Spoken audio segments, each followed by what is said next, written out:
Club हाऊसाक visit करपाक आयल्लो. Specially 21 नोव्हेंबराच्यान exposition सुरवात जाता, which is for the 45 days. ताजी कमिटी आमी एस्टाब्लीश केल्याच, but for your excellency archbishop हांकां मेळून त्यांचो एडवायस एक्सपोजिशनच्या विशयाचेर घेवपा खातीरच. आनी फंक्शन्स खूब बऱ्या पद्दतीन, कारण इट इज एन 10 वर्सांनी एकदा जाता. 2014 जाल्लें आनी तेज्या उपरांत आतां 2024 जाता. ताजे प्रिपेरेशन्स खूब बेगीन आमी सुरवात करता. इन्फ्रास्ट्रक्चरल वर्क आनी बाकी सगळें, इवन दो जर VIP गेस्ट कोण येतले कितें, हे सगळें डिस्कस करपा खातीर आज मुद्दामून आयिल्लो.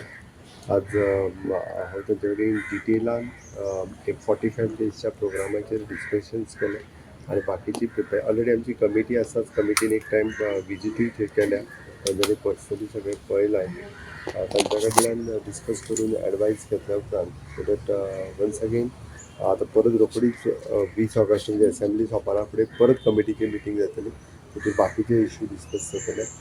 एक्सपोजिशन ह्या वेळाचेरय बी तितक्याच मोठ्या दबाज्यान जशें म्हणटा आमी तशें तें जातलें.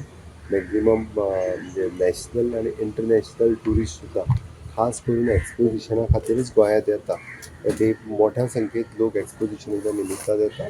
त्या बरोबर ओल्ड गोवा बेसिलिका आनी सरावंडींग, आनी त्याच बरोबर गोंयांत बाकी जाग्यारूय बी तेजी प्रिपेरेशन्स फॉर द इन्फ्रास्ट्रक्चर म्हण, ट्रान्सपोर्ट फेसिलिटीज म्हण, आनी लॉ एंड ऑर्डर हाची सगळी काळजी घेवपा खातीर, एक एडवायस घेवपा खातीर एक्सलन्सी आर्च बिशप